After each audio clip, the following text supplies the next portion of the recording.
Ana babadan bir vakıda ayrılı uşakların yerleştirilmesi merkezi 8 uşak ararlı. Uzmanlar angıları bu uşaklarla işleyecekler, mahsus öğrenme kurslarını geçecekler. Будут предоставляться, обеспечиваться минимальные стандарты качества для детей, разлученных с родителями. Уже разработан регламент и положение работы центра. Uşaklar angıları yaşamanın zor durumuna düştüler. 4 yaşından 18 yaşınadan burada bulunacaklar.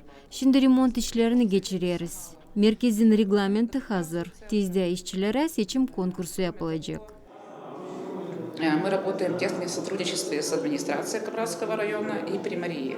Merkezde hazırlanır yaşamak odaları, uşakların dinlenmek salonları, çalışanların ofisi. Komrad'ın primariyası merkezin açılmasına yardımcı oluyor. Проблема в том, что некуда их направить. Направляли очень часто, ходатайствовали перед центром временного размещения. Problemi onda ne var öyle uşaklar angılarına yardım lazım. Tayları onları Kişinyov'a yollandırardılar.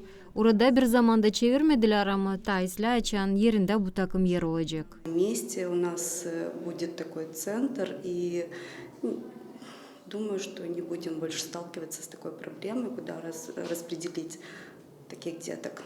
Komrad dolayın uşakların angıları risk durumunda bulunurlar, mahsus koşulları Vesta kurumu çalıştırır, Avrupa Birliği'nden de finanslanır. Cümle vatandaşlığın sosyal durumunu iyi hala getiririz projektine göre.